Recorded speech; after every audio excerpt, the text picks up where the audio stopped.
Good morning, students.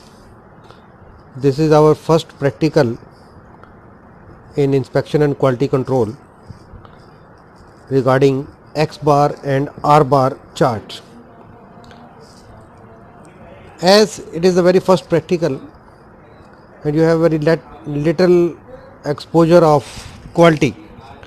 Quality is the main base for any industry to build its reputation in the market. If the product is of good quality, customer will automatic comes to our shop. It's a very normal thing. The more precise our product, the more follower will be there. The first step in this is X bar and R bar chart. The chart is a graphical representation of the data we had manufactured in the industry. For example, you had made lot of jobs in the workshops and they have various dimensions. According to that you do your process and final your job. And then what the instructor do? He check the measurements, check the dimensions and find out that you had followed that dimensions or not. And according to that you get your marks. That is the measurement. For any inspection, measurement is must. And X bar and R bar chart is a variable chart in which we represents the detail of data in the graph form, in a graphical form. Now come to the point how we will perform this practical. For example, we have manufactured 100 or 50 pieces in our workshop of some, let's say that we had made some shaft of some diameter, and after making 50 pieces we do the measurement for that shafts. This practical will start from this data. This practical X bar and R bar chart will start from this data. I am giving you the result of that 50 measurements. The 50 measurement of the any dimension. Let's say this is the dimensions of a diameter of the shaft which we manufactured in the workshop. On this 50 data, now our practical will start regarding X bar and R bar chart. How to draw the X bar and R bar chart from the collected data of 50 dimensions. The dimensions we can do ourselves, but as in the case of lockdown, I am providing you this 50 dimensions of a shaft. Of this dimension, we have to choose any 5 because our subgroup size is 5. Randomly हमने बेटे कोई भी 5 shafts उठाई और उनकी dimensions यहाँ पे लिख दी. 9.484, 9.474 ये भी मैंने यहाँ से ले ली. उसको स्ट्राइक करते रहो, आपको मिस्टेक ना लगे. 9.477, 9.486 एंड 9.484 ये पांचों डिमेंशन मैंने यहाँ से ले ली. रैंडमली लेनी है बेटे, सीरियल वाइज नहीं लेगा कोई भी बच्चा, जिससे कि हर बच्चे का जो कैलकुलेशन है वो डिफरेंट आए. हर बच्चों को प्रैक्टिकल यूनिक लगे कि मेरा डाटा अलग है, मेरी कैलकुलेशन अलग है. तो बेटे उसके बाद हमने क्या करना है, इन पांचों डायमेंशंस को 9.484 प्लस 9.474 प्लस 9.477 प्लस 9.486 9.484 इन सबका सम कर देना बेटे और इसको डिवाइड बाय 5. तो जो भी हमारा यहाँ पे आंसर आएगा that is the mean of this 5 readings. उस रीडिंग को बेटे आपने यहाँ पे लिखना है in the serial number 1. Serial number 1 पे हमने ये रीडिंग लिख दी बेटे. इसके बाद range. What is range? Maximum dimension minus minimum dimension. First of all we have to choose the biggest dimension of this. इनमें सबसे बिगेस्ट डायमेंशन कौन सी है? 9.484, 474, 477, 486, 484. The biggest dimension is 9.486. और लीस्ट डायमेंशन बेटे कौन सी है, मिनिमम डायमेंशन कौन सी है, 9.474 से भी नीचे है कुछ नहीं, 9.474 इज द, तो range will be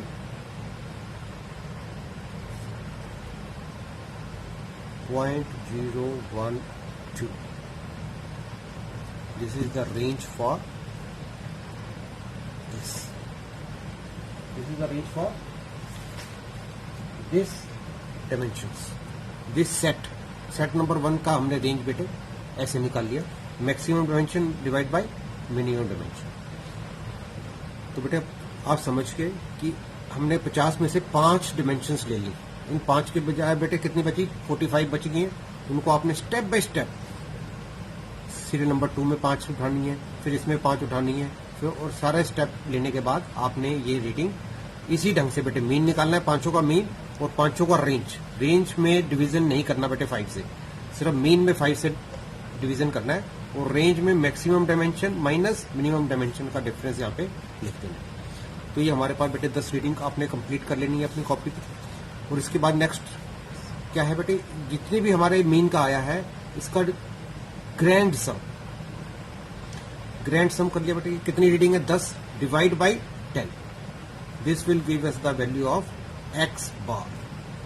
mean average of 50 shafts will be this is our x bar answer. And similarly ये जो 10 रेंज हमने निकाले हैं बेटे, इन 10 रेंज को भी हमने सबको ऐड कर देना है, sum of all the range divide by 10। Why 10?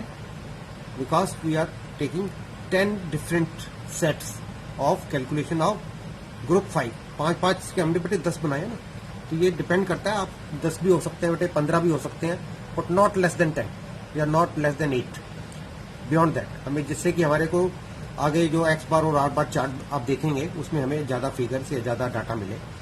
तो ये बेटे हमारा x बार, इससे हमें r बार की डिमेंशन और कैलकुलेशन हमारी हो जाएगी। ये होने के बाद अब नेक्स्ट स्टेप जो बेटे हमारा है वो है how to proceed for x bar limits. x bar में बेटे लिमिट्स का हमने फॉर्मूला नोट किया हुआ है, अपर control limit and lower control limit. UCL mean upper control limit, lower control limit. Upper control limit में बेटे क्या फॉर्मूला है, x बार जो हमने यहां से निकाला बेटे, this x bar plus a to r range. What is lower control limit, x bar minus a to r. This is the upper control limit and lower control limits for x bar chart. And similarly we had noted down earlier that r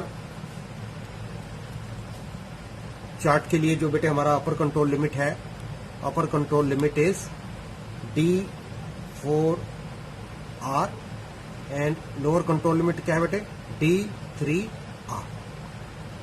This is the upper control limits formula for x bar and this is for r. x बार और r बेटे हमने r बार हमने यहां से ले लिया बेटे, x बार और r बार यहां से हमारा आ चुका है। और इसके बाद आगे का जो स्टेप है बेटे तो ये है कि हमने ये सारी वैल्यू इसमें पुट करनी है। x बार हमारी ये जो कैलकुलेशन है, x bar plus a2। What is a2, d4, d3? They are the statistical constant. क्या है बेटे ये A2, D4, D3 जो है वो है statistical constant and these constant depend upon the number of samples. If number of sample is 5, I am giving you the value of A2. A2 is 0.55. A2 is 0.55. D4 is how much? 2.11 and D3 is 0.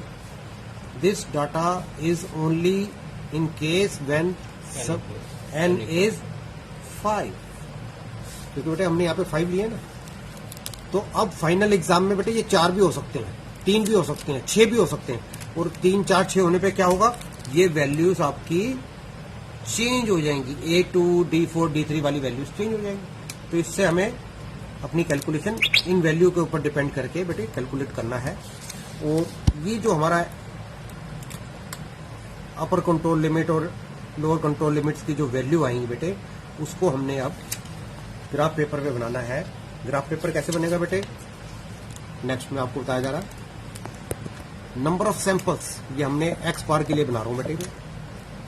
Number of samples 1 2 3 4, कितने बेटे हमारे sample 10, तो ये 10 तक चलेगा। 1 2 3 4 5 6 7 8 9 and 10। और बेटे x बार की हमने एक्स डिमेंशन यहाँ पे लेनी है। यहाँ पे हमारा स्केल कुछ भी नहीं है, पर यहाँ पे हमें स्केल लेना पड़ेगा कि यहाँ से लेके यहाँ तक ये स्केल कितना है। तो सबसे पहले हमने शुरुआत जो करनी है वो एक्स बार से करनी है। एक्स बार की डिमेंशंस कितनी है, एक्स बार हमारा कितना आया। Let's say I am taking x bar as 9.484 से। इट इज नॉट श्योर आपका क्या आ रहा है बेटे, जो भी आपका आएगा उसको हमने यहाँ पे ड्रा करनी है। एंड दिस, ये ग्राफ पेपर बेटे हमारा बड़ा सिस्टमेटिक ढंग से बनना है। अब लेट्स से दिस इज 9.484 वाला जो पॉइंट है वो इस लाइन पे है, तो इसका मतलब 9.484। तो इससे नीचे क्या होगा 9.474, इससे नीचे क्या होगा बेटे 9.464, इससे ऊपर क्या होगा 9.494। एग्जाम्पल दे रहा हूं बेटे, ये जरूरी नहीं है आपने 464 से ही शुरू करना है। ये 9.460 से भी हो सकता है शुरू, ये 9.450 से भी हो सकता है बेटे शुरू। किसी भी डाटा से आपने शुरू करना है। ये आप ये डिवीजन कैसे लेनी है ये सब आपके ऊपर फ्री है। आप ये कितने कितने का गैप रखना है और कोशिश करना है बेटे ये गैप ज्यादा हो। जितना ज्यादा गैप होगा उतना हमारा जो ग्राफ है वो बड़ा बनेगा, उससे हमारी एलुब्रेशन ज्यादा अच्छी बनेगी। तो ये है हमारा एक्स बार चार्ट बनाने का तरीका बेटे। और सिमिलरली अब एक्स बार चार्ट बनाने के बाद बेटे क्या हमने करना है, अपर कंट्रोल लिमिट की जो कैलकुलेशन हमने कर रखी है वो वैल्यू यहाँ पे ड्रा करनी है, अपर control limit. Lower control limit की जो भी वैल्यू है वो लोअर कंट्रोल लिमिट। तो ये तीन वैल्यू ग्राफ पे बेटे नजर आनी बहुत जरूरी है। इसके बिना हमारा ग्राफ जो है वो पर्पस ही सॉल्व नहीं होगा। तो सबसे पहले एक्स बार, अपर कंट्रोल लिमिट की जो भी है डायमेंशन, और लोअर कंट्रोल लिमिट। तो इसका मतलब हमने ग्राफ को जो डिवाइड करना है बेटे वो लोअर कंट्रोल लिमिट से अपर कंट्रोल लिमिट्स के बीच को डिवाइड करना है कि हमारी सारा जो डायमेंशंस हैं वो इसके अंदर हमारी पिन पॉइंट हो जाए। अब फॉर एग्जांपल सैंपल नंबर 1 की जो भी रीडिंग आएगी, एक्स बार कितना आया वो कैलकुलेशन करने के बाद पता चलेगा। कोई यहाँ पे आ रहा है, कोई यहाँ पे आ रहा है, कोई ऊपर जा रहा है, फिर 4 का बिल्कुल एग्जैक्ट आ गया। ये सारे पॉइंट हमें मिलते रहेंगे। बस ये आपने 10 पॉइंट जब ड्रा कर दिए तो बेटे ये हमारा एक्स बार चार्ट कंप्लीट बन गया। अब एक्स बार चार्ट कंप्लीट बन गया। ये ग्राफिकल रिप्रेजेंटेशन है बेटे हमारी क्वालिटी का। This is the graphical representation of our output.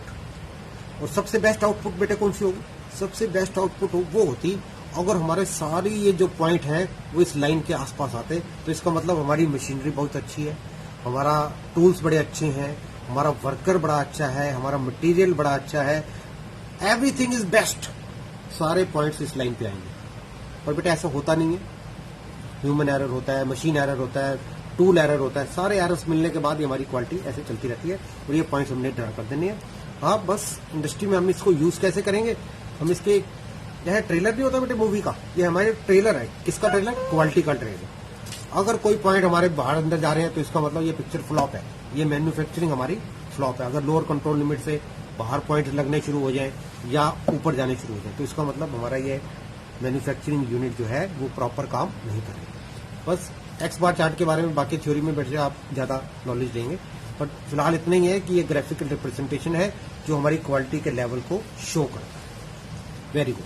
X बार के बाद बेटे अब next R students, R chart के लिए भी हमें सबसे पहले एवरेज रेंज चाहिए। विद दोस वैल्यू जो रेंज की आई है डिवाइड बाई 10, ये एवरेज रेंज है हमारा।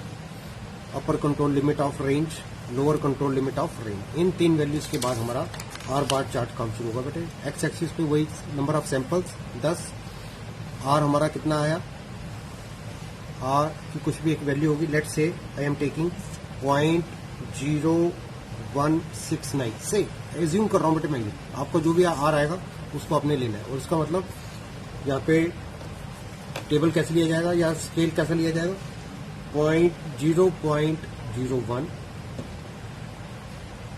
0.02, 0.03, 0.04, जैसे भी आप स्केल लेना चाहें। तो सबसे पहले 0.0169 कहाँ पे आएगा बेटे, 1 और 2 के बीच में आएगा। तो ये हमने बिल्कुल ऑन द ग्राफ पेपर बिल्कुल एक्यूरेट लेना है बेटे ये लाइन। इसके बाद नेक्स्ट स्टेप क्या है, अपर कंट्रोल लिमिट ऑफ